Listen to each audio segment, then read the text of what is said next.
não sabia que vocês estavam aí. Muito grande estar com você.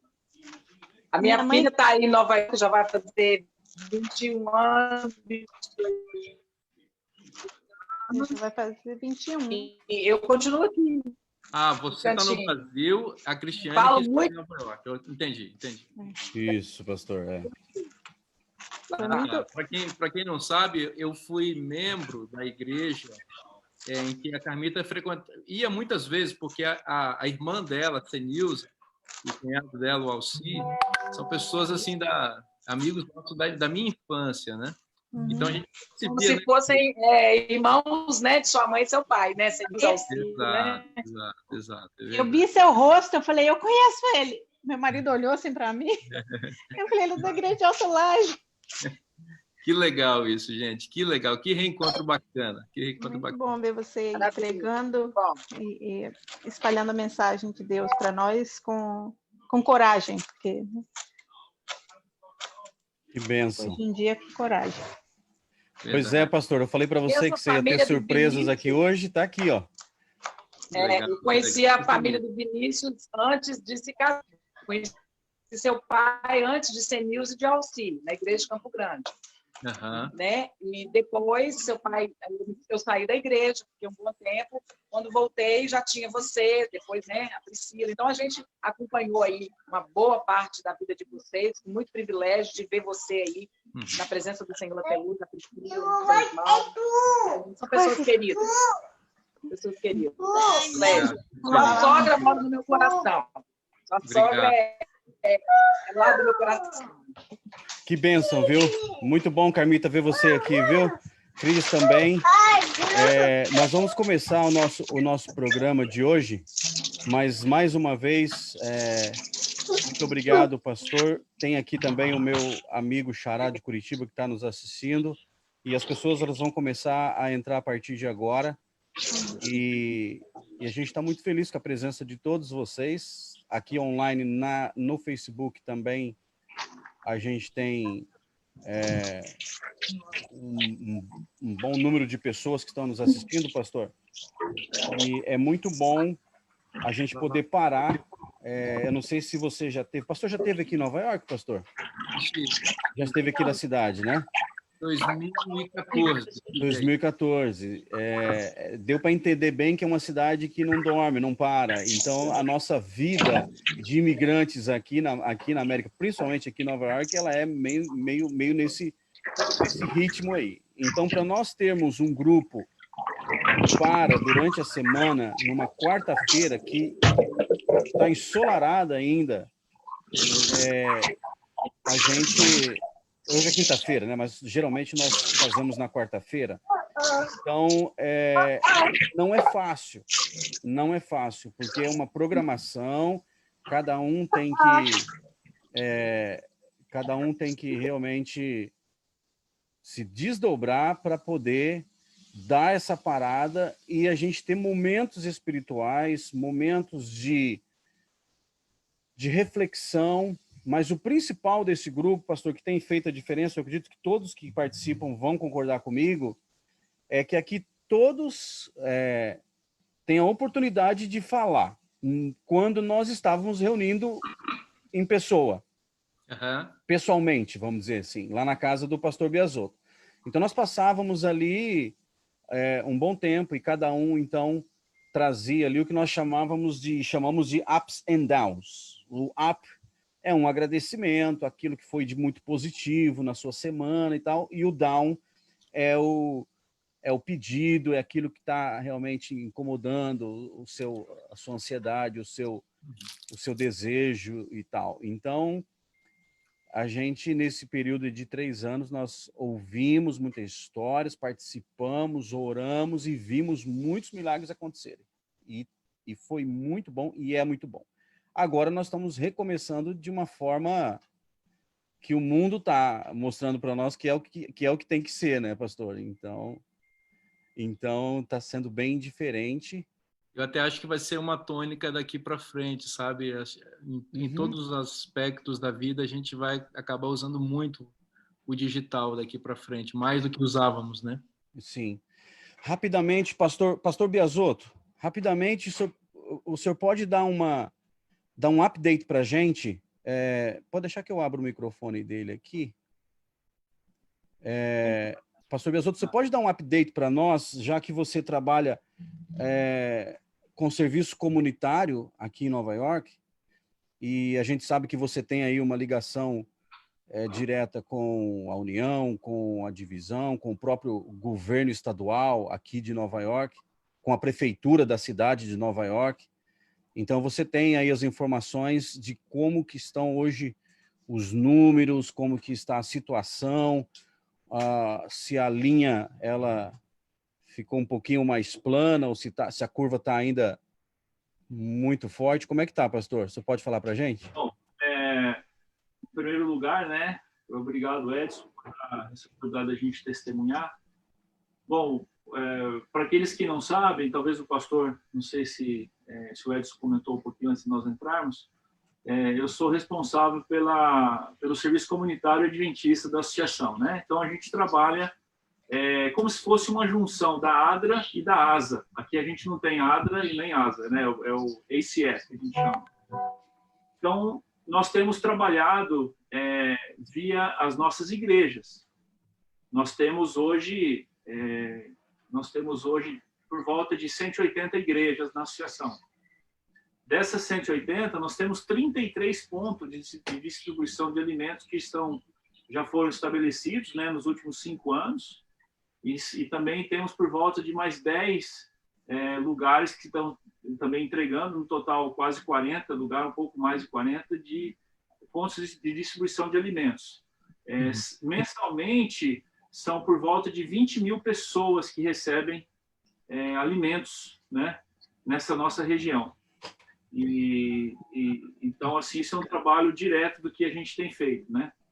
E, graças a Deus, a gente conseguiu, nos últimos anos, estruturar. A gente nem imaginava, né, que ia acontecer isso daí.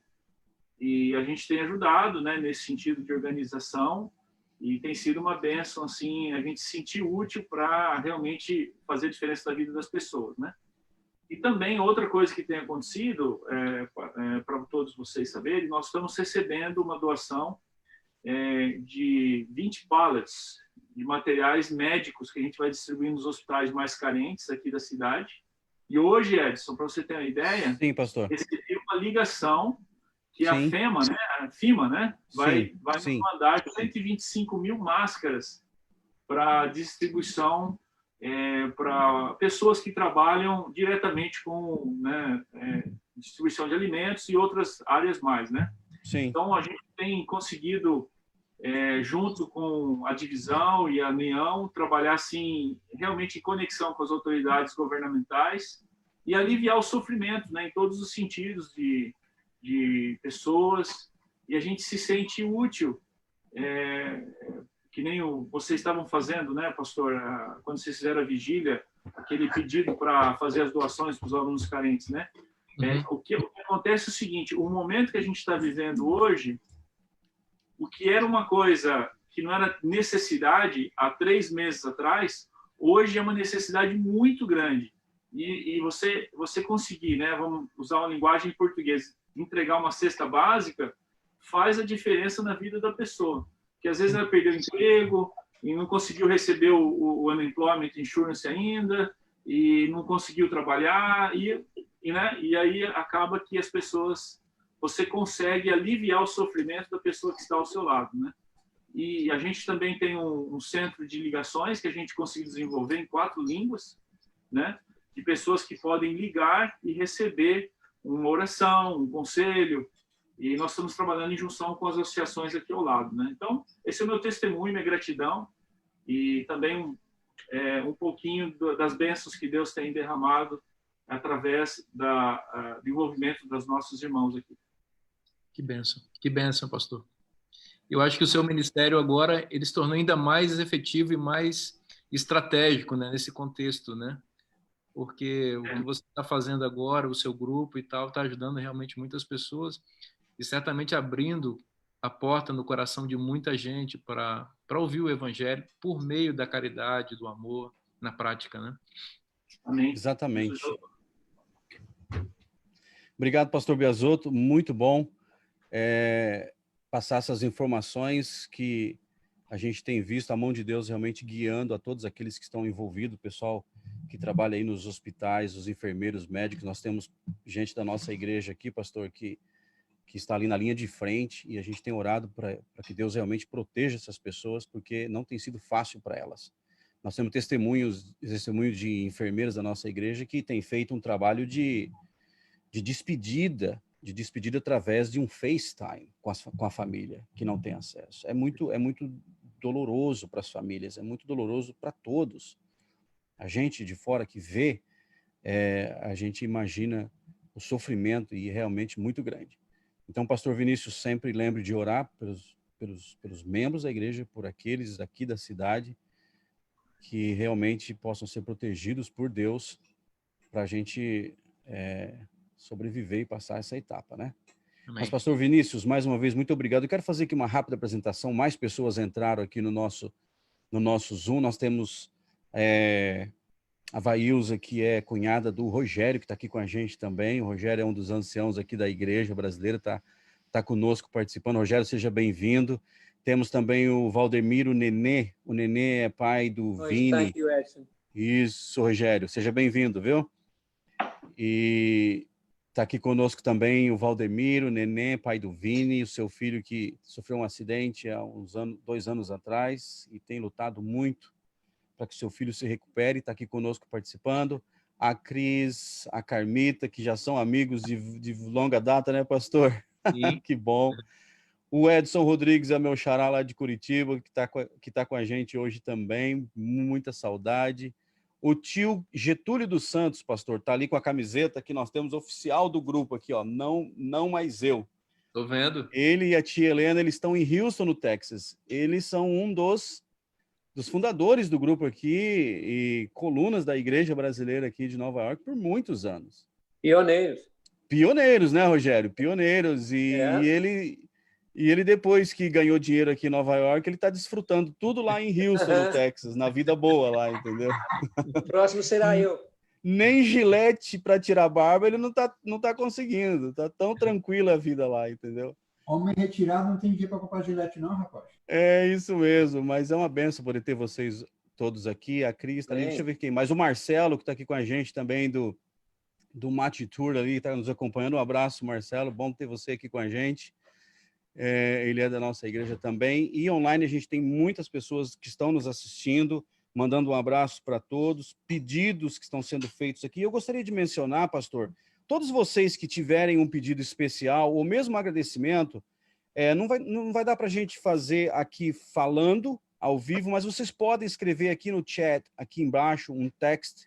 Yeah. Vocês escrevam o pedido de vocês, nós vamos mencionar, e nós vamos pedir para que o pastor Luiz Biasotto faça uma oração por esse pedido, mas eu gostaria de fazer, pastor Vinícius, particularmente, um pedido muito especial de um rapaz chamado André Piscini, André Dávila Piscini. Ele é cunhado do pastor Paulo Macena, aqui de Maryland, e ele é irmão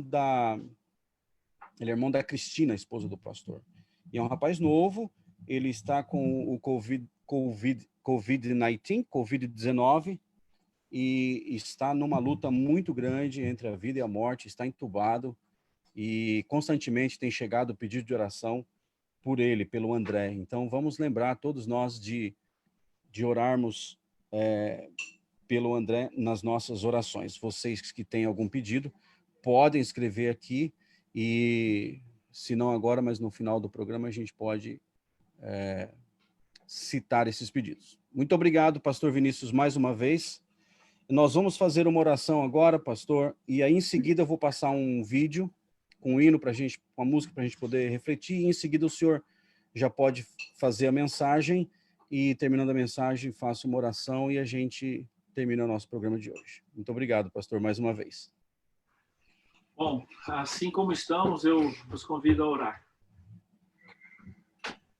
Senhor Deus e Pai, nesse momento nós queremos humildemente te buscar em oração para agradecer a oportunidade que o Senhor nos dá, mesmo nós estando distantes um do outro, nós estando em lugares diferentes, em países diferentes, o Senhor nos dá o privilégio de podermos nos reunirmos para orar, para te adorar e também para receber o pão que é a sua palavra.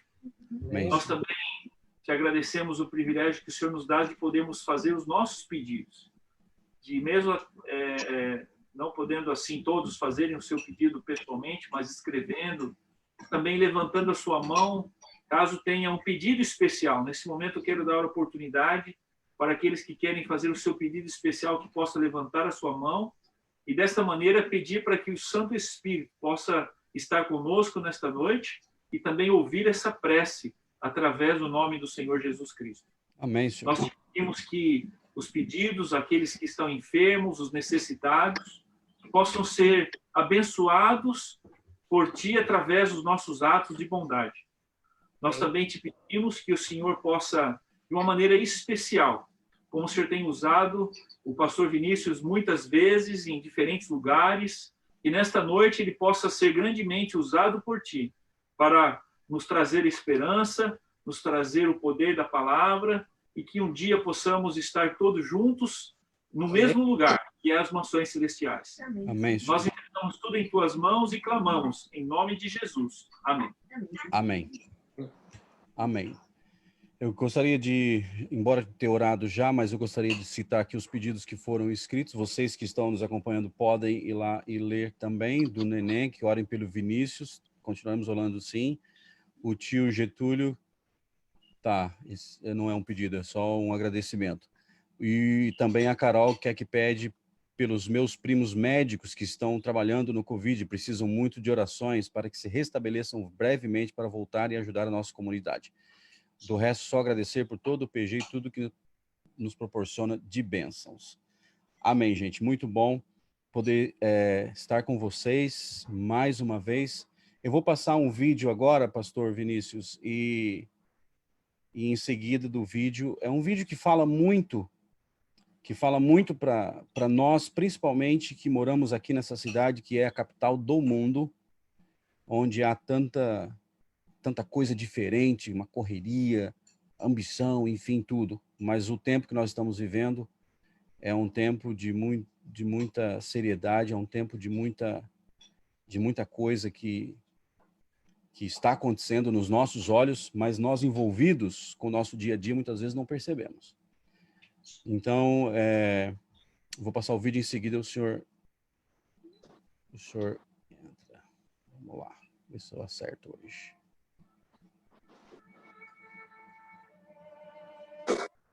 Bem, pode vir ver o vídeo, bem, que o Edson está passando. É que é? Não, não está hoje. Lá na escola agora, a explicação na escola.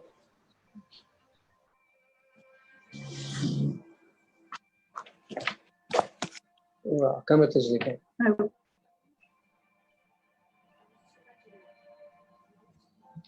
Corre em busca de sucesso. Não está escutando? E a vida em tanta guerra se desfaz.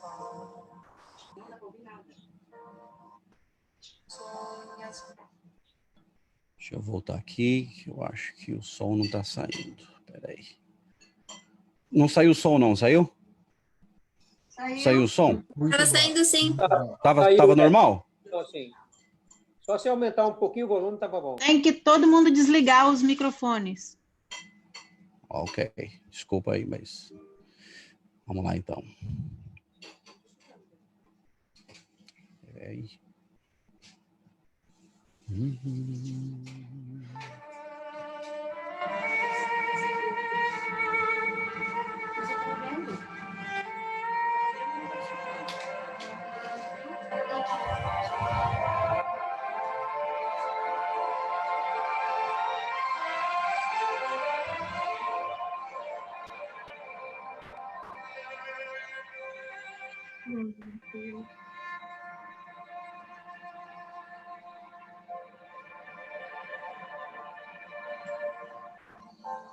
Corre em busca de sucesso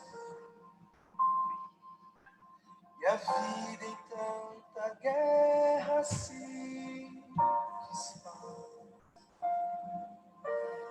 O homem sonha as glórias do progresso, mas anda velozmente para trás. Só Deus concede a glória verdadeira. Só nele a vida tem real valor. É Ele quem promete um mundo novo, sem medo, sem tristeza e sem rancor. A glória desta terra é passageira, a vida passa e tudo que ela traz. Não temo o futuro, pois tenho Deus comigo. Pode cair o mundo.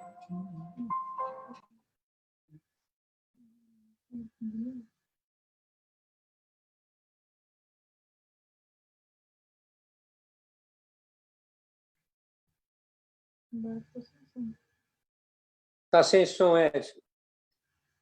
Teu caminho ao Senhor, confia nele mais, ele fará.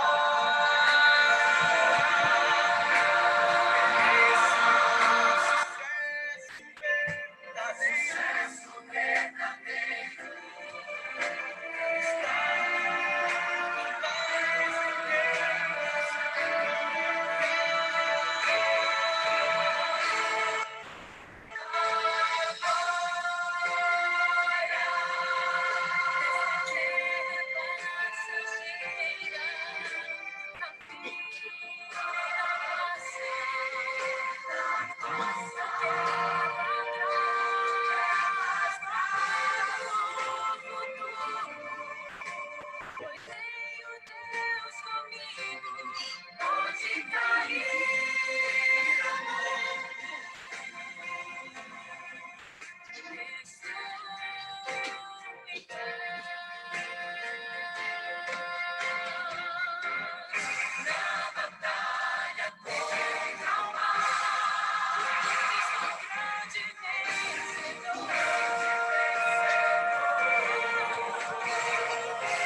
É isso aí, então, Pastor Vinícius, que bênção a gente poder ver ali as imagens e ouvir uma mensagem de esperança. Pastor Vinícius, mais uma vez, muito obrigado por ter estado disponível para estar aqui conosco hoje.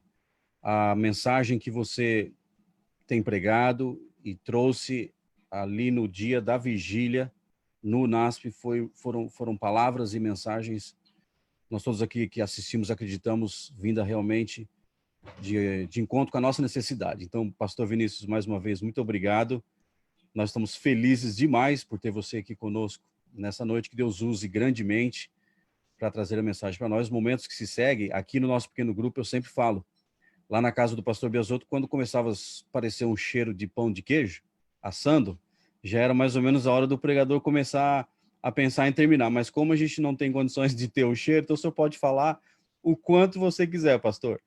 Deus abençoe e use grandemente nessa noite. Mais uma vez, obrigado. Ô Edson, eu que agradeço, meu amigo, o convite que você me fez, tão gentil. Para mim é realmente uma honra muito grande poder participar com você, com o seu grupo, com esses irmãos queridos, que são meus irmãos duas vezes, né? São meus irmãos em Cristo e são meus irmãos de pátria, né?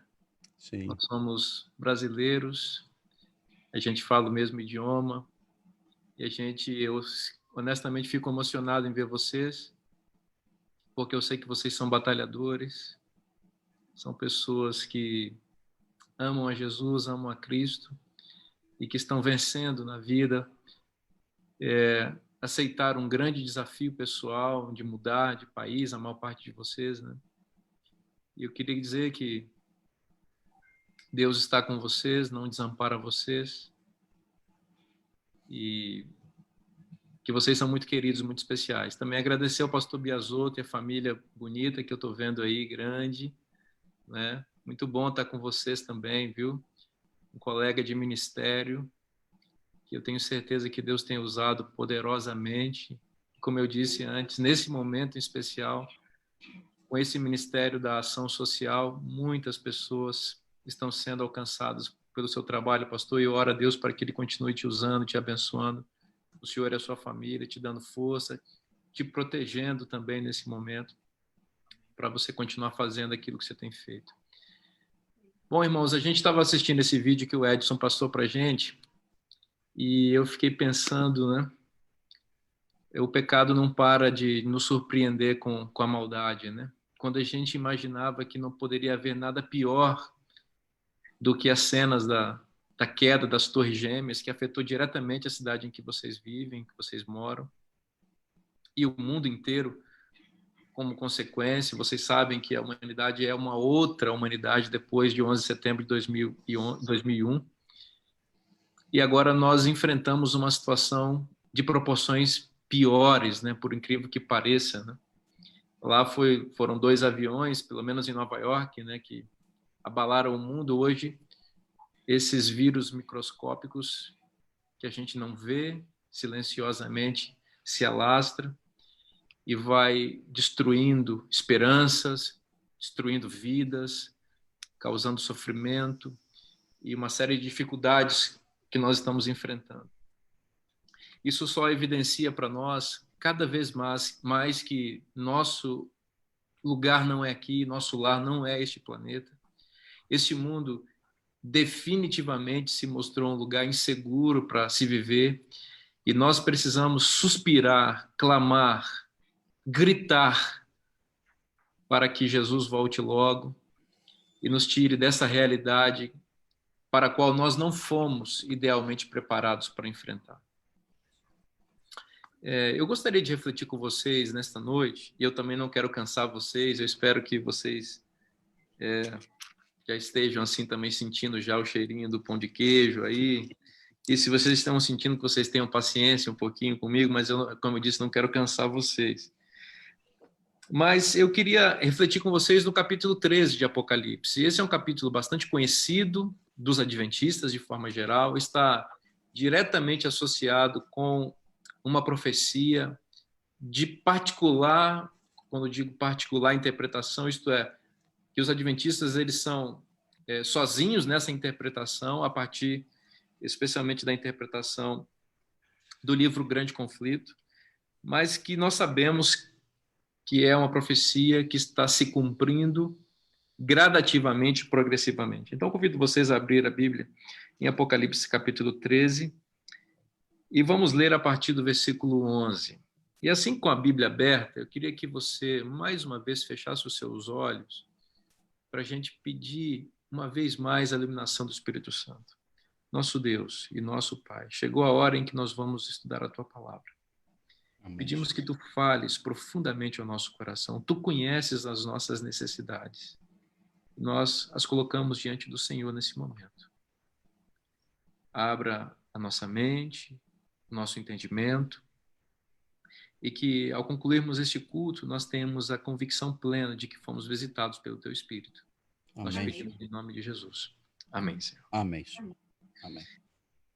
Nós vamos ler o Apocalipse capítulo 13, e em algum momento nós vamos fazer uma comparação entre este capítulo e o capítulo 3 do livro de Daniel. Bom, mas vamos ler a partir do versículo 11. Vi ainda outra besta emergir da terra. Possuía 2 chifres, parecendo cordeiro, mas falava como dragão. Bom, nós sabemos que este verso se refere especificamente aos Estados Unidos da América, como império, como nação mais poderosa da Terra, que há de desempenhar um papel crucial nos eventos finais, em especial contra o povo de Deus. Algumas características nesse verso, elas deixam bastante evidente a interpretação que liga este símbolo, besta da terra, aos Estados Unidos. Bom, aqui diz que esta besta emergiu da terra. Então, rapidamente passando por uma interpretação bastante conhecida, a terra aqui é o local desértico, em oposição às muitas águas, lembrando que a besta anterior era uma besta que emergia do mar, das águas, simbolizando o papado. Aqui é uma besta que surge da terra, isto é, num local com ausência de povos. Isso se relaciona com o fato de que os pais peregrinos foram para a América e ali estabeleceram uma nação sobre a ideia de não ter papa e de não ter rei, porque eles queriam fugir da opressão papal e medieval. Diz aqui o texto também que essa nação, essa besta possuía 2 chifres. Esses 2 chifres, são várias as possibilidades de interpretação deles, mas esses 2 chifres, basicamente, eles representam 2 pés que sustentam o Estado norte-americano desde a sua fundação, que é o republicanismo democrata ou democrático norte-americano, essa visão republicana que o mundo ocidental incorporou a partir dos valores norte-americanos, né? Com a federação, com a democracia, com o republicanismo, esses valores associados ao Estado laico, não é? E que também abre portas para uma visão secular da realidade. Então, tudo isso está associado a um desses chifres que está sobre a cabeça desta besta que surge da terra. O outro chifre, na interpretação de Ellen White, está associado com o protestantismo, que é uma outra característica fundamental da nação norte-americana. Essas 2 características, uma de natureza mais secular, política, que é o republicanismo democrata americano associado com o secularismo, o cientificismo, o próprio capitalismo também, em alguma medida, está associado com uma dessas pontas que está sobre a besta da terra, mas, do outro lado, você tem essa visão paradoxalmente diferente, mas que convive no contexto norte-americano, que é o protestantismo, com seus valores religiosos, e que é muito interessante perceber que, como desde a origem da nação, essas 2 características, uma secular e outra religiosa, elas vão ocupando seus espaços e elas vão estabelecendo fundamentos para a nação norte-americana ser o que ela é. Não é? E como essas 2 coisas também sempre se respeitaram e estiveram separadas para bem do desenvolvimento da nação, da liberdade de crença, de expressão religiosa e ao mesmo tempo, para o próprio desenvolvimento político e econômico do país. Então, esses 2 chifres estão associados com essas 2 características. O texto também diz no verso 11 que essa besta que surge da terra parecia um cordeiro, mas falava como dragão. Vocês sabem que no Apocalipse os 2 personagens centrais são o cordeiro, que representa Cristo, e o dragão, que representa Satanás. É muito interessante perceber que esta besta que surge da terra, ela, de alguma maneira, ela apresenta características que a liga tanto ao cordeiro quanto ao dragão. Ela tem uma aparência de cordeiro, e aqui se evoca os valores que são fundamentais para a nação norte-americana, que vocês conhecem muito bem, como a liberdade, sobretudo, né? Aí na cidade em que vocês estão, tem a Estátua da Liberdade, que representa esse valor que é fundamental para os Estados Unidos. Então, vocês sabem que Cristo, o Cordeiro, é o Deus da liberdade. Então, quando a nação norte-americana preconiza esses valores, ela se assemelha aos valores do reino de Deus, e aí, nesse sentido, ela se parece com o Cordeiro.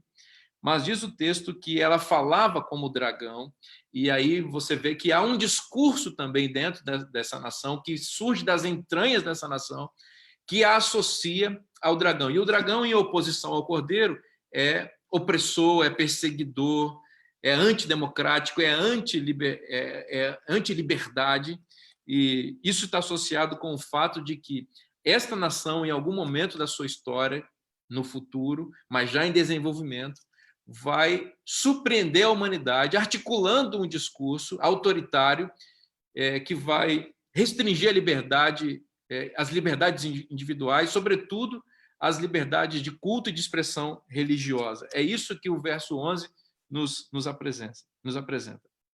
O verso 12 diz que essa besta que surge da terra exerce toda a autoridade da primeira besta. Então, aqui há uma referência a uma besta anterior, mencionada no capítulo 13, a partir do versículo 1 até o versículo 10, e já disse a vocês, e vocês sabem, esta é a besta do mar, que representa o papado.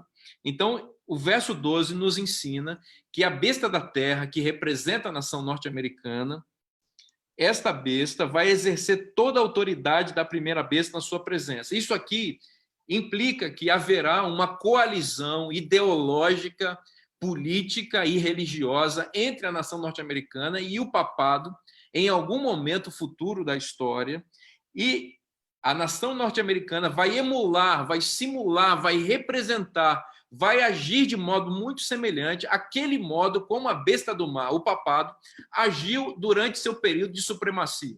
Vocês sabem que o período de supremacia papal foi a Idade Média, que começou no ano 538 e terminou no ano de 1798 com a prisão do Papa. Durante esse período, nesse íntere, o Papa fazia chover sobre a terra, e ele impunha as suas vontades, e o credo católico se tornou não só uma realidade do ponto de vista do indivíduo e da religião, mas revestido de uma autoridade estatal. E ai de quem se insurgisse contra as vontades do bispo de Roma, que em muitos momentos da história, durante a Idade Média, se tornou senhor de todo mundo, senhor das consciências, né, e perseguidor daqueles que ousavam se opor aos valores, vamos chamar assim, constitucionais de seu domínio imperialista.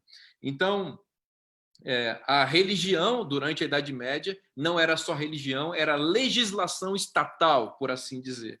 Então, o verso 12 nos diz que, em algum momento da história, a besta da terra, que representa os Estados Unidos da América, vai assumir características similares àquelas que o papado exerceu durante a Idade Média. Isso significa dizer o quê? Que a legislação do Estado norte-americano e, por conseguinte, de todas as nações que estiverem sob sua influência, vão assimilar valores cristãos, religiosos, e esses valores serão impostos sobre a população, e a semelhança do que fez o papado durante a Idade Média, aqueles que se insurgirem contra esses valores serão perseguidos. Porque diz o verso 12 na sequência, de que a besta da terra faz que a terra e seus habitantes adorem a primeira besta, cuja ferida mortal fora curada. Então, observem, a cura da ferida mortal da besta do mar, que representa o papado, se dará efetivamente quando a nação norte-americana reestabelecer os valores que o papado preconizava durante a Idade Média. Não pensem vocês que a cura já foi estabelecida, ela está em processo. A cura da ferida mortal do papado só se dá quando o bispo de Roma assume de novo o poder no mundo e quando ele começa a exercer sua autoridade imperialista. E ele só poderá fazer isso a partir de um braço estatal forte, de uma nação bélica, guerreira e poderosa, que possa dar sustentação política e econômica para os interesses religiosos do papado. Então, é por isso que a besta da terra, que representa os Estados Unidos, fará com que os habitantes da terra adorem a primeira besta, cuja ferida mortal fora curada. Isto é, quando isso acontecer, a ferida terá sido curada. O versículo 13 diz que a besta da terra opera grandes sinais, de maneira que até fogo do céu faz descer a terra diante dos homens. Aqui há uma referência rápida, uma alusão ao episódio do Monte Carmelo, em que Elias, o profeta Elias, evidenciou que ele era o profeta de Deus quando ele fez descer fogo do céu. Vocês se lembram do episódio? Havia os profetas de Baal e Elias sozinho. E o desafio ali no Carmelo era aquele profeta que conseguir fazer fogo do céu, ele vai provar que ele está do lado do Deus verdadeiro. E os profetas de Baal tentaram e não conseguiram, e Elias assim o fez. No contexto dos eventos finais, porém, isso será de maneira invertida. A besta da terra, a partir da sua sustentação religiosa, que é o protestantismo apostatado, vai ter poder diabólico para fazer sinais e curas. Isso nós já vemos acontecer no contexto pentecostal. O pentecostalismo, que nasce nos Estados Unidos da América, se desenvolve dentro do berço protestante e se espalha por todo o mundo, tem como principal característica o exercício de curas e milagres. E isso vai se intensificar, especialmente no contexto final, e vai ser usado como artifício para enganar as pessoas, levando as pessoas a imaginarem que Deus está do lado dessa coalizão papado e protestantismo, fundamentada politicamente e economicamente pela nação norte-americana, porque a religião que é preconizada nessa coalizão tem poder para fazer sinais e curas. Tá? Então, isso é uma característica muito importante da besta da terra no contexto dos eventos finais. Fazer com que os habitantes adorem a besta por meio de grandes sinais. Diz o versículo 14 que esta besta seduz os que habitam sobre a terra por causa dos sinais que lhe foi dado a executar. E aqui observem, interessante esse verbo, diz que a besta seduz. A sedução é uma característica diabólica desde o princípio, desde lá do Éden. A sedução é escamotear, é esconder aspectos, é impedir que a pessoa leia as letras minúsculas do contrato, propaganda, não é? Sedução é diferente de pregação, que é exposição lógica, que é apresentação de argumentos, que é convencimento a partir de argumentação verdadeira e da verdade. A sedução, ela é essencialmente mentirosa. E o elemento que a besta utiliza para seduzir são os sinais. É como se ele dissesse, olha o poder aqui, olha a legitimidade do que nós estamos propondo a você por conta das coisas que nós estamos fazendo, supostamente sob o poder de Deus. Então, por causa desses sinais, diz o versículo 14, a besta da terra diz aos que habitam sobre a terra que façam uma imagem à besta, aquela que, ferida a espada, sobreviveu. Então, aqui a ideia da imagem, né? Isso remete ao segundo mandamento, que diz o quê? Não farás para ti imagem de escultura. Interessante que, no contexto da adoração aqui, o dragão permite ser adorado por meio da besta do mar, que, por sua vez, permite ser adorada através ou por meio de uma imagem a ela, uma imagem dela. Então, enquanto Deus ele é ciumento a respeito da adoração, isto é, ele deseja unicamente ser adorado, diz o primeiro mandamento. E no segundo mandamento, ele ainda impede que ele seja adorado até por representações de si. O dragão aceita a adoração de qualquer maneira e até estimula e preconiza uma imagem diante da qual as pessoas vão adorá-lo, porque ele não tem nenhum ciúme de uma adoração de imagens. Guarda isso aqui também, porque isso também está associado com o capítulo 3 de Daniel, quando diz que Nabucodonosor erigiu uma imagem para homenagear os deuses babilônicos e ele conclamou todos os líderes mundiais que estavam ali para ver aquela imagem, que se ajoelhassem diante daquela imagem. Então, a besta da terra vai fazer algo muito semelhante no contexto dos eventos finais, e aqui, claro, simbólico. Então, uma imagem será erigida à besta do mar por meio da besta da terra. Diz o versículo 15, e foi-lhe dado comunicar fôlego à imagem da besta, para que não só a imagem falasse, como ainda fizesse morrer quantos não adorassem a imagem da besta. A todos os grandes e os pequenos, os grandes, os ricos e os pobres, os livres e os escravos, faz com que lhe seja dada certa marca sobre a mão direita ou sobre a fronte, para que ninguém possa comprar ou vender, senão aquele que tem a marca, o nome da besta ou o número do seu nome. Aqui está a sabedoria, versículo 18. Aquele que tem entendimento, calcule o número da besta, pois é número de homem. Ora, esse número é 666. E assim termina o capítulo 13 de Apocalipse, que é um capítulo, como eu disse, bastante conhecido e, às vezes, não compreendido por muitas pessoas. Repetindo aqui o que falamos no início, esse capítulo, basicamente, essa parte do capítulo se refere à nação norte-americana e o papel que ela vai exercer no contexto dos eventos finais. Os adventistas têm sido criticados pelas denominações protestantes e demais que conhecem a nossa interpretação, porque pregam claramente que a nação da liberdade vai se tornar a nação da perseguição. E as pessoas têm dificuldade de entender isso. Como é que uma nação como os Estados Unidos, com a Constituição que tem, com os valores de liberdade que preconiza, como essa nação poderá fazer aquilo que os adventistas têm falado que ela fará. Bom, eu queria recomendar a vocês um livro muito interessante, publicado pela Casa Publicadora Brasileira. Não sei se vocês têm acesso, pastor Biasotto, por aí, mas alguma coisa desse sentido da CPB. É o livro Apocalipse 13, Isso Realmente Poderá Acontecer, o subtítulo dele, do pastor norte-americano Mervyn Moore.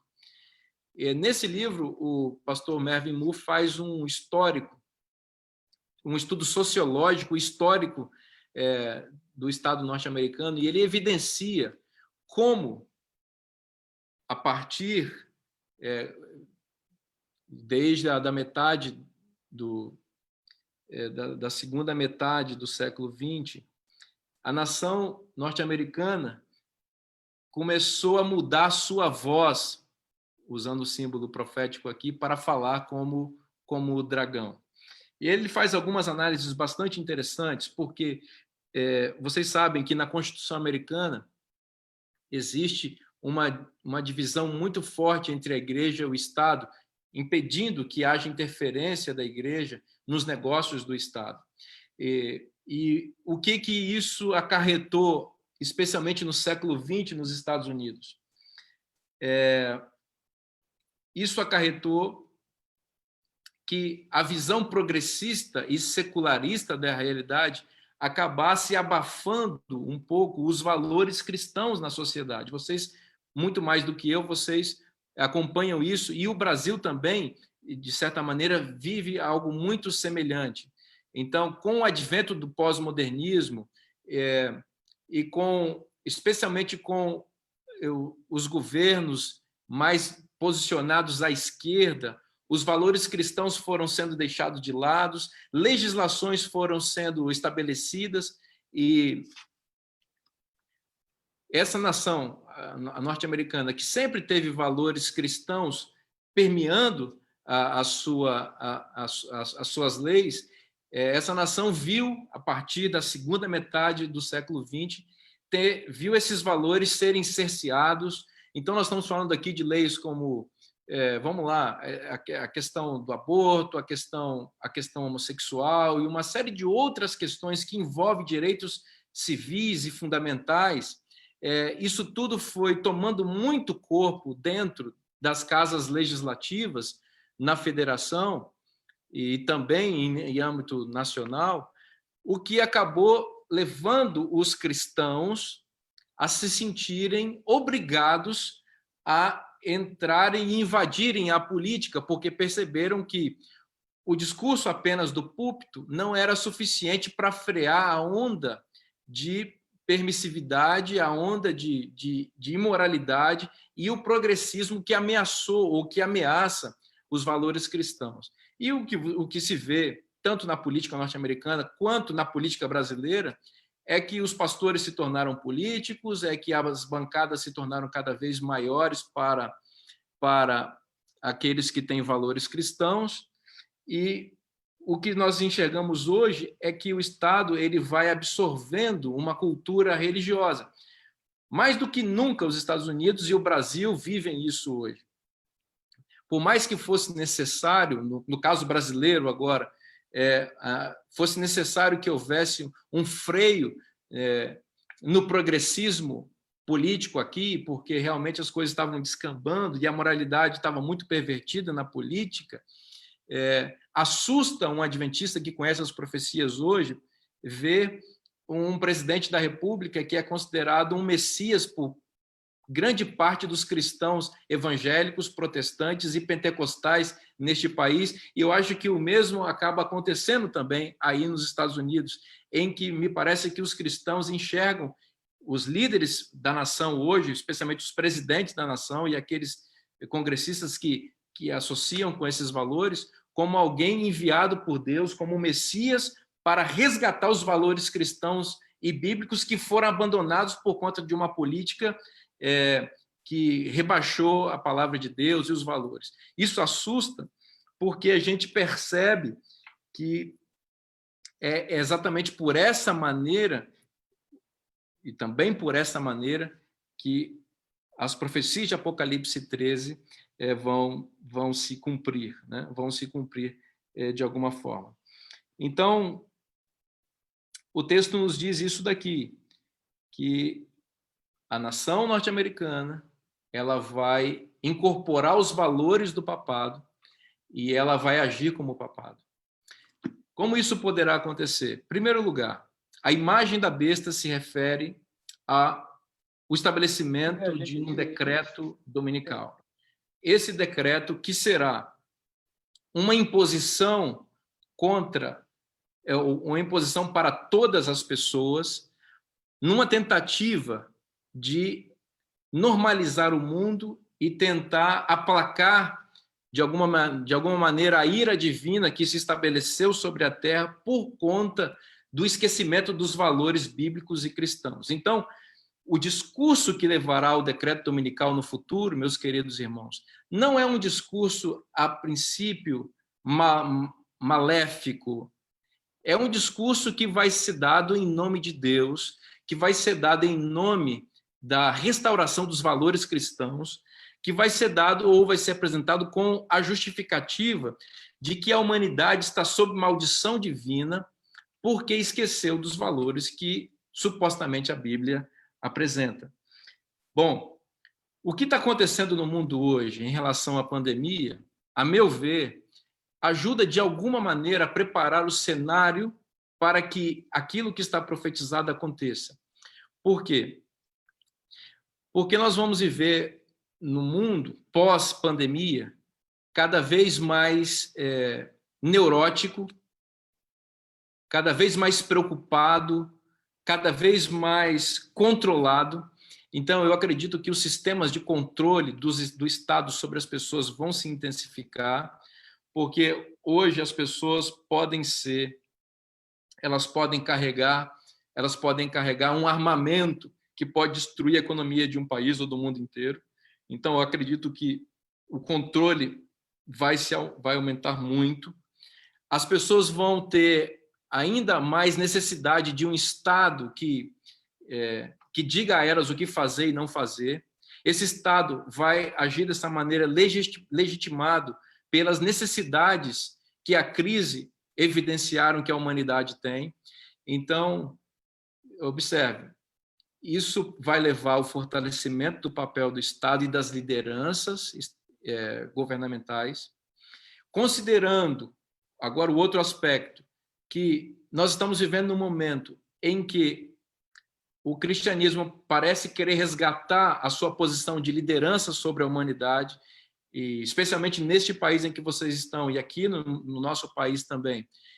Os cristãos agora assumem uma voz na política e acabam tendo líderes religiosos que incorporam os valores que esses cristãos desejam que a sociedade tenha. Então, o que vai acontecer, na minha visão, no médio e longo prazo? Nós teremos um momento em que a sociedade vai clamar pelos valores supostamente bíblicos, e haverá lideranças que vão incorporar esses valores, e eles vão, com o poder de um Estado cada vez mais forte e controlador, poder exercer aquilo que a profecia de Apocalipse 13 diz que acontecerá. Bom, uma rápida comparação para nós concluirmos entre esse capítulo 13 de Apocalipse e o capítulo 3 de Daniel, rapidamente. O que nós enxergamos em Daniel, capítulo 3? Lá diz que Nabucodonosor erigiu uma imagem de ouro de 60 côvados de altura e 6 de largura, no campo de Dura. Aqui nós temos a primeira referência que liga este capítulo ao Apocalipse 13. Porque diz lá no versículo 18 de Apocalipse 13 que o número da besta é 666. E isso é um eco à estrutura e a metragem da própria estátua que Nabucodonosor erigiu no campo de Dura. 60 côvados de altura e 6 de largura. 60 côvados de altura são mais ou menos 30 metros de altura, 6 côvados de largura, mais ou menos 3 metros. É uma espécie de obelisco que o Nabucodonosor construiu no campo de Dura, uma planície, e ali, toda de ouro, a imagem, ele queria que todos os representantes dos países que estavam sob seu domínio ajoelhassem diante daquela imagem. O número 6 é um número fundamental na numerologia babilônica. O sistema sexagesimal, ele vem dos babilônios. Nós temos alguns resquícios desse sistema. Por exemplo, a hora tem 60 minutos, 360 graus. Tudo isso vem dessa maneira babilônica de contar, dessa maneira babilônica de fazer matemática. Então, 666, lá de Apocalipse 13, é uma referência a 60 côvados de altura por 6 de largura da imagem. Isso também está associado com o fato de que o ser humano foi criado no 6º dia. O ser humano foi criado no 6º dia. Então, em alguma medida, como diz o Apocalipse 13, 666 é número de homem, porque o homem está associado com o número 6. Enquanto Deus está associado com o número 7, a plenitude, o homem está no número 6. Quando você tem 6, 6, 6, você tem uma tentativa humana de se reproduzir e se multiplicar para se opor a Deus. Isso tudo encontra seu significado nas mudanças que a humanidade tentou fazer em relação à lei de Deus. A mudança, em especial, do sábado para o domingo. Enquanto o sábado, o 7º dia da semana, representa Deus e sua autoridade e a sua plenitude, o homem, 6, tenta se replicar para afrontar o Deus eterno. Então, primeiro paralelo entre os dois capítulos aqui, a metragem da imagem e o número 666, que representa as tentativas humanas de se confrontar ao nosso Deus verdadeiro. Bom, o capítulo também diz que Nabucodonosor quis que todos adorassem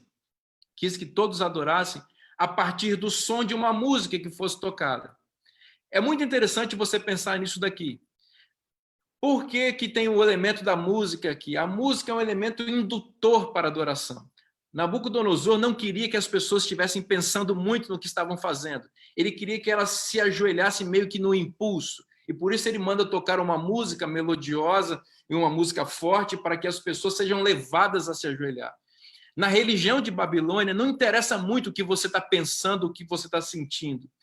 O diabo, o dragão, os deuses da Babilônia não estão interessados na coerência entre aquilo que você pensa e aquilo que você faz. basta você fazer. Haja vista o que o próprio Satanás falou para Cristo lá na tentação, ele disse, só se ajoelha aqui. O diabo está preocupado só que você se ajoelhe, não que você pense. Algumas pessoas vivem essa contradição, né? Não, meu coração é de Deus, eu penso em Deus, mas fazem coisas que são opostas a isso. Essa é uma religião babilônica. A religião divina, ela é integral, ela é coerente entre aquilo que a gente pensa e aquilo que a gente faz. Por isso, aqui em Babilônia, a religião, ao contrário, ela não pede essa coerência. Por isso, Nabucodonosor toca uma música para que as pessoas ajam sem pensar. Para ele, isso é suficiente. Para o diabo, é suficiente você agir, mesmo que você não esteja pensando no que está fazendo. Então, imagine a situação. Ali no campo de Dura, toda aquela multidão se ajoelhou quando a música foi tocada, quando todo o aparato político e o poderio imperialista de Nabucodonosor foi colocado diante deles, aquela imagem gigantesca, todo mundo se ajoelhou. Representantes do mundo inteiro, inclusive judeus que estavam ali, se ajoelharam. Mas 3 pessoas, 3 homens ousaram não se subordinar àquela agenda, àquela ordem de Nabucodonosor, e resolveram ficar em pé quando todos se ajoelharam. Veja, a sedução da música não foi suficiente para fazê-los se ajoelhar. E aqui a gente encontra um paralelo com Apocalipse 13, porque diz lá o capítulo 13, que a besta da terra, que representa o poderio norte-americano no contexto dos eventos finais, seduzirá as nações e as pessoas para se ajoelharem. E lá em Daniel 3 nós temos a música agindo para seduzir. Porém, como aqueles 3 não aceitaram se ajoelhar, haverá também no contexto dos eventos finais um grupo de pessoas representados no Apocalipse como o número simbólico dos 144.000, que não vai se ajoelhar quando a música pervertida, a sedução maligna, tocar no mundo e impulsionar as pessoas a agirem contra a sua própria consciência. Bom, vejam bem, quando a sedução de Babilônia falha em fazer aquilo que os Nabucodonosores da vida querem que a gente faça, quando a sedução falha em nos fazer aquilo que as bestas querem que a gente faça, entra o papel coercitivo e a coação de Babilônia. De igual maneira, isso acontece em Apocalipse 13. Porque aqui diz que Nabucodonosor dizia o seguinte: se você não se ajoelhar diante da imagem quando a música tocar, você vai ser jogado na fornalha de fogo ardente. Lá em Apocalipse 13 diz que se você não ouvir a sedução da besta por meio das curas e dos milagres, e se você ousar a se insurgir contra os ditames pervertidos das bestas, você não poderá nem comprar, nem vender. A fornalha acesa de Apocalipse 13 é esse decreto que impedirá um direito civil, um direito humano fundamental, que é o direito de comprar e vender, que é o direito de comercializar para o sustento. Então, observe, na religião de Babilônia, primeiro vem sedução.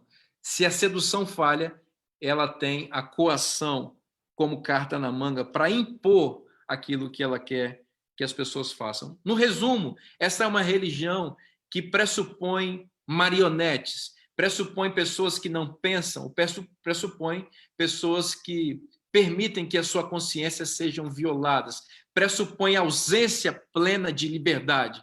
É por isso que em Apocalipse 13 diz que a besta da terra, que se assemelha a um cordeiro, vai falar como o dragão, porque o dragão, ele é opressor, ele cerceia a liberdade das pessoas.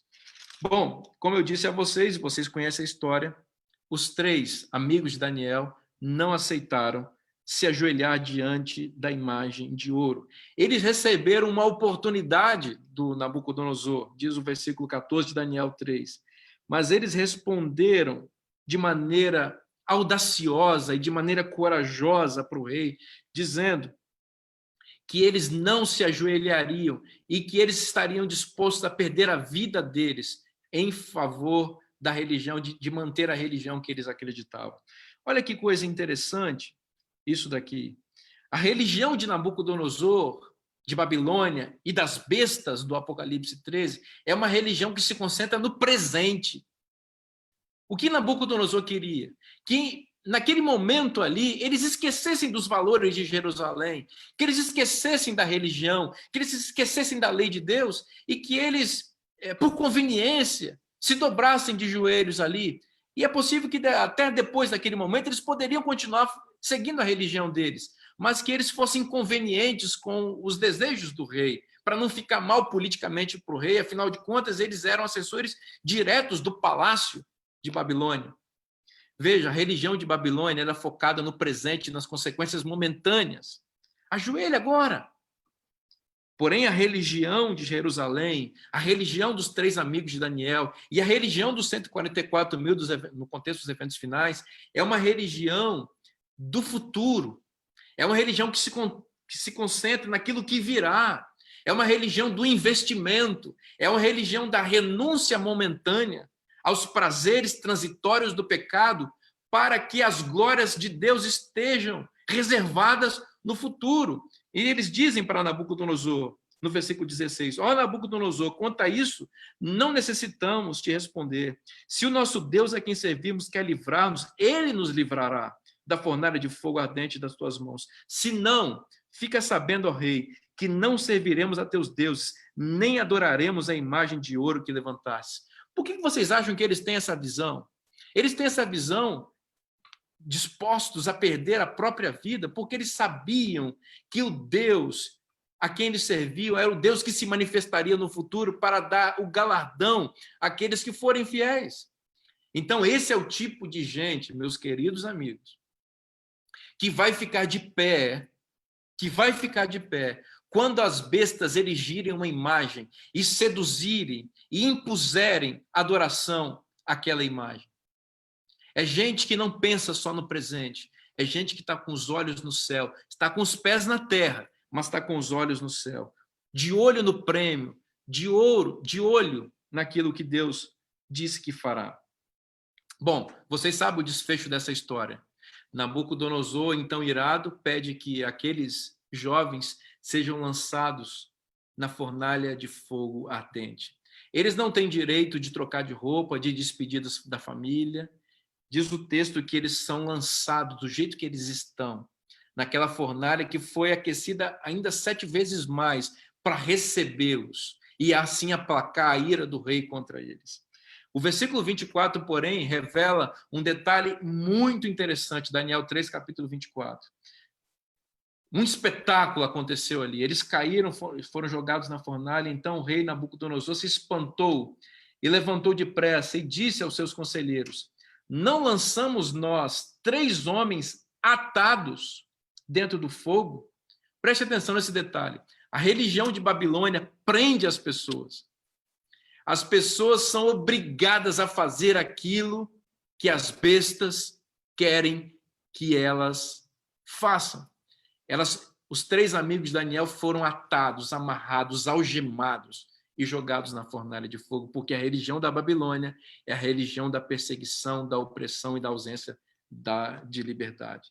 Diz o versículo 25, porém, que Nabucodonosor disse: eu vejo 4 homens soltos, que andam passeando dentro do fogo sem nenhum dano, e o aspecto do quarto é semelhante a um filho dos deuses. Que coisa interessante. Os 3 foram jogados presos na fornalha de fogo ardente, correto? Jogados presos.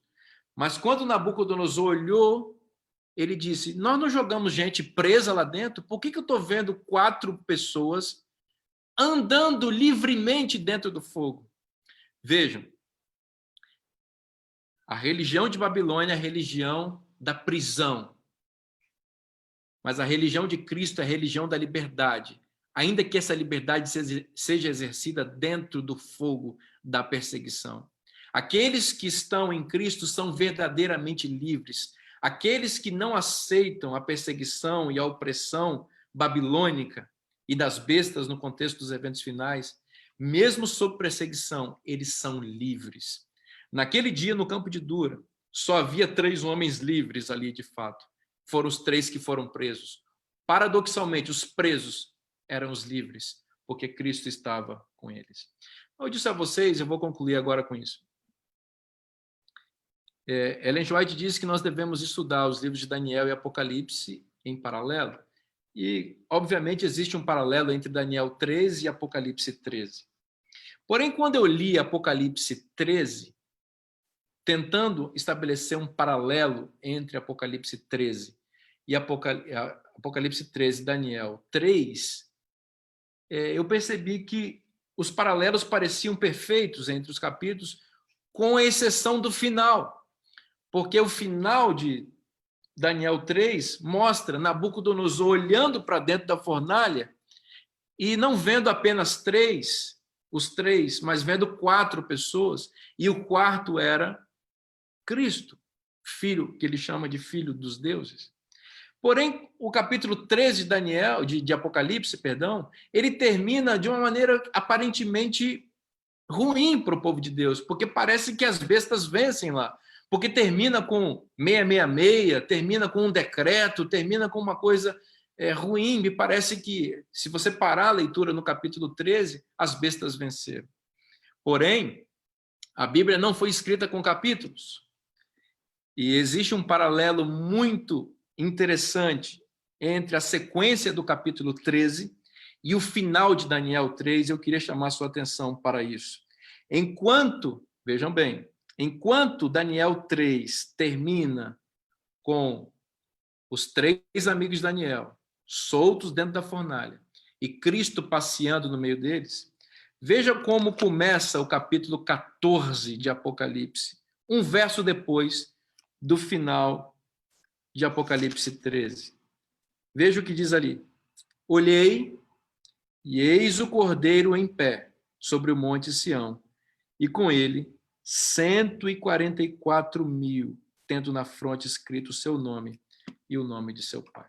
Veja que coisa linda aqui, meus irmãos. Nabucodonosor olhou e viu Cristo no meio daqueles homens que ele havia lançado no fogo. Aqui em Apocalipse, as bestas estão perseguindo a igreja, os 144.000. O mundo inteiro se ajoelhou diante da imagem da besta. O mundo inteiro aceitou o decreto dominical. O mundo inteiro pensou no presente e esqueceu o futuro. Mas um grupo remanescente fiel resolveu permanecer de pé quando todos se ajoelharam. Esse grupo foi perseguido. Esse grupo não pôde nem comprar nem vender. Esse grupo foi ameaçado de morte. Esse grupo foi preso. Esse grupo parece que não tem liberdade. Esse grupo não pode comprar nem vender. Esse grupo parece que está completamente fora da realidade. Esse grupo parece que está sucumbindo nas mãos das bestas. Mas diz o Apocalipse que João, aqui representando os olhos de Deus, né, olhou e viu que este grupo que estava sendo perseguido estava em pé no Monte Sião e com ele o Cordeiro. Olha que coisa maravilhosa. O Cordeiro que apareceu para livrar os 3 amigos de Daniel das mãos de Nabucodonosor é o mesmo Cordeiro que vai aparecer nos eventos finais para livrar o povo de Deus, que se mantiver fiel à sua lei e não aceitar os ditames pervertidos e perversos dos inimigos de Deus, no contexto dos eventos finais. Sabe, meu convite a todos nós nessa noite nos mantenhamos fiéis. O mundo pode vir para cima de nós com tudo, com toda a sua força, com toda a sua sedução, com toda a sua coação. Mas nós não somos deste mundo. Este mundo não é o lugar seguro para nós vivermos. Essa não é a nossa pátria. Nossa pátria está no céu. E é para lá que nós vamos.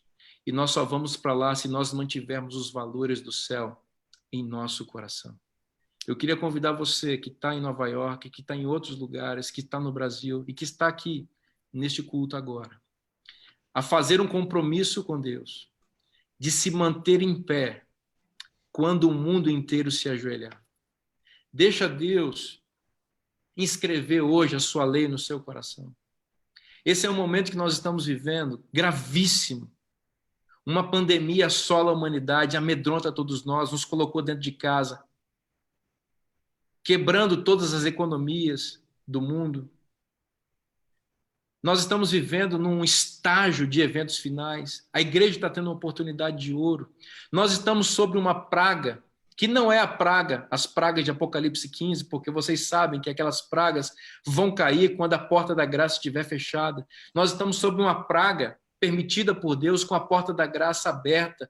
Portanto, uma oportunidade de todos nós de nos arrependermos, de nos voltarmos para a palavra de Deus, de fazermos nossos concertos com Deus, de colocarmos nossa vida no altar do Senhor, tomarmos decisões ao lado da verdade. Esse é o tempo que nós temos. Vamos aproveitar essa janela de oportunidades que Deus abriu para nós, enquanto a porta da graça está aberta.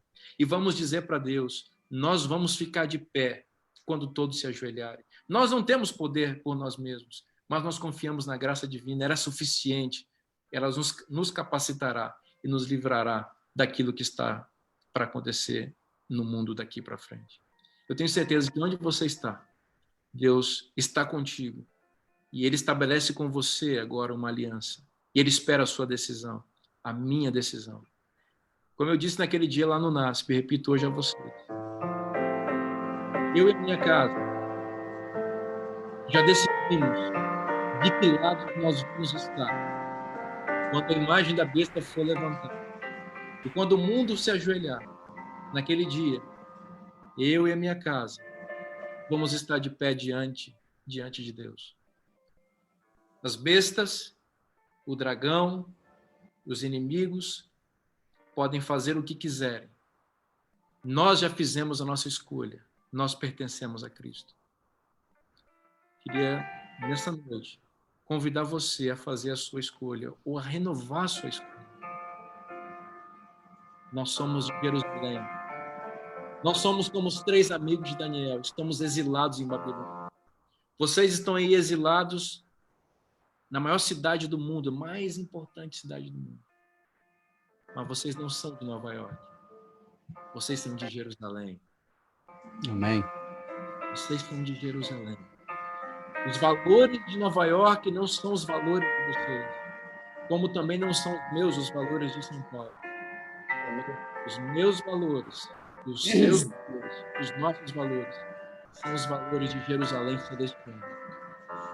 A Constituição que rege nossa vida não é a Constituição norte-americana nem a brasileira. A Constituição que rege nossa vida é a Constituição do céu, pautada nos princípios de justiça, de amor e de paz. Esses valores estão preconizados no decálogo, na eterna lei de Deus, simbolizados na lei e no sábado. E é nesses valores que nós nos pautamos. Se você, como eu, deseja estar de pé quando todos se ajoelharem, eu convido você a fechar seus olhos agora, para que nós clamemos a Deus, para que isso se torne realidade na nossa vida e que nós estejamos decididos à fidelidade, custe o que custar. Amém. Oremos. Amém. Nosso Deus e nosso Pai, muito obrigado pelo privilégio que temos de ouvir Tua voz e de nos chamares ao compromisso da fidelidade a Ti. Nós não temos força nem mérito, mas nós declaramos nesta noite, Pai, que nós pertencemos a Ti e que nada nesse mundo terá poder de mudar ou de violentar a nossa consciência, que é regida pelo Espírito Santo. Temos consciência que estamos vivendo nos momentos finais da história da humanidade. Momento em que Tu estás levantando um povo que será fiel. E nós e nossa família queremos ser parte desse povo. Fica com esses meus queridos irmãos, que estão em muitas partes, alguns nos Estados Unidos, outros aqui no Brasil, mas todos de uma mesma pátria, todos de Jerusalém Celestial, para onde vamos ir em breve, quando Teu Filho vier nos buscar. Continua conosco, nos dá uma noite de bênçãos em Tua presença. Em nome de Jesus. Amém, Senhor. Amém, Senhor. Amém. Pastor, sem palavras aqui para poder expressar a gratidão nossa daqui, de tão longe, e numa situação tão única, num momento tão único que é esse, principalmente esse momento agora desse encontro com esse grupo que nós estamos aqui, aqueles que estão nos assistindo online. Só Deus sabe se nós teremos oportunidade de nos ver pessoalmente aqui na Terra. Mas se não, pastor, que todos nós juntos, com o mesmo objetivo, possamos nos esforçar para nos encontrar, marcarmos um encontro desse nosso momento aqui, único, eu acredito. Dificilmente nós vamos ter a oportunidade de ter essas pessoas num encontro como esse. Verdade. E queremos também dizer o seguinte, que nós possamos ter a oportunidade de retribuir a sua bondade e a sua disposição de trazer uma mensagem tão especial para o nosso coração, para todos nós que estamos assistindo hoje, pastor. Deus abençoe grandemente. Muito obrigado mais uma vez por estar conosco. Pastor Biasotto, não sei se quer trazer aqui uma palavra de agradecimento também ao pastor Vinícius. Pastor Biasotto, está aberto o seu microfone. Nós queremos realmente expressar nossa gratidão.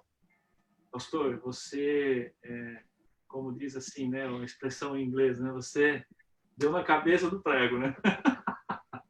Você é uma mensagem realmente que a gente precisava ouvir, porque a gente está no meio do coração aqui do furacão, e realmente é uma oportunidade de nós reavaliarmos a nossa vida para podermos tirar aquilo que precisa ser tirado, né, e transformar esse sentido da adoração, né? Muito obrigado, que Deus abençoe você e a sua família.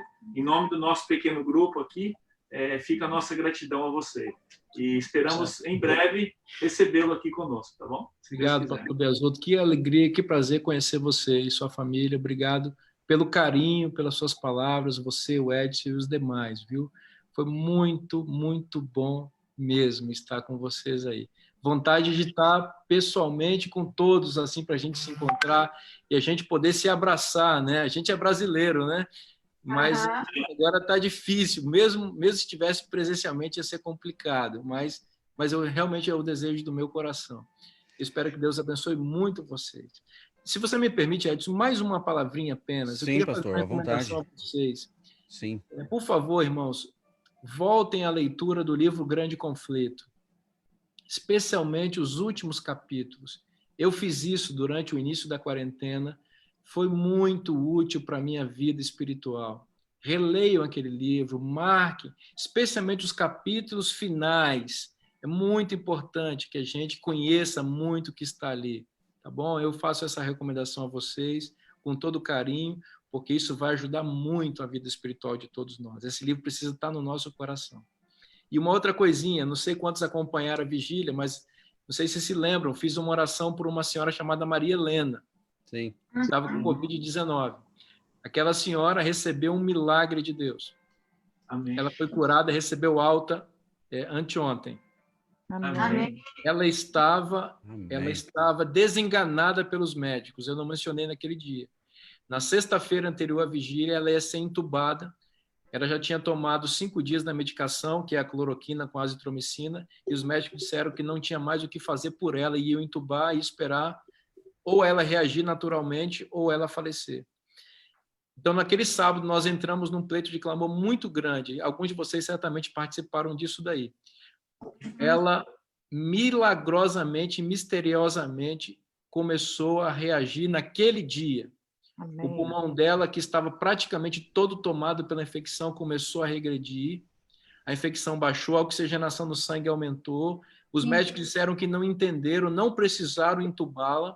E em menos de 5 dias ela teve alta e voltou, alta da UTI, e com um pouquinho mais ela teve alta do hospital, e hoje ela está em casa, para a glória de Deus. Amém. Glória a Deus. Deus é poderoso, meus irmãos. Amém. Deus é poderoso. Eu vou falar para vocês uma coisa. Eu tenho intensificado a minha oração agora, para que Deus coloque a sua mão sobre o mundo e ele afaste este vírus do mundo. Sabe? Amém. A gente tem que clamar isso. Eu sinto que é um momento que nós temos que clamar para que Deus intervenha dessa maneira. Eu acho que agora muitos dos nossos irmãos já estão sofrendo. Aqui no Brasil, muitos desempregados adventistas, pessoas sofrendo. Então, é um momento que eu creio que nós temos que clamar como povo para Deus colocar a sua mão, afastar essa pandemia, para nos dar a oportunidade de, como igreja, ainda cumprirmos a nossa missão, porque os sinais eles vão ser de outra maneira ainda. O mundo não vai se acabar numa pandemia. E também a igreja e a saúde e a economia dos filhos de Deus também não pode se acabar nisso. Então, é o momento que eu acho que nós deveríamos nos unir num clamor para Deus colocar a sua mão e afastar esse mal do mundo. Amém, pastor. Obrigado. Deixa eu só encerrar aqui a nossa live com o pessoal do Facebook e a gente vai continuar aqui no Zoom por alguns minutos mais. Deixa eu só encerrar aqui a todos que nos acompanharam na página do Facebook. Que Deus possa abençoar todos vocês. Muitas as pessoas que estão mandando mensagens aqui, pastor, vários pedidos, gente do Brasil inteiro, daqui da nossa região, pessoas que estão nos assistindo, os membros da igreja, que Deus possa acompanhar todos vocês, dar uma boa semana, se cuidem, mantenha o distanciamento, use máscara, se cuidem, Deus possa proteger todos vocês do Facebook, aqueles que irão assistir esse vídeo também, pela mensagem poderosa que o pastor Vinícius trouxe para nós hoje, com certeza. Já fica aqui o convite, pastor Vinícius, para estar conosco novamente numa outra oportunidade, e assim que tivermos aqui condição, vamos informá-lo. Obrigado a todos vocês. Nós vamos terminando o pessoal do Facebook e vamos continuar aqui no nosso Zoom. Tchau, tchau para vocês.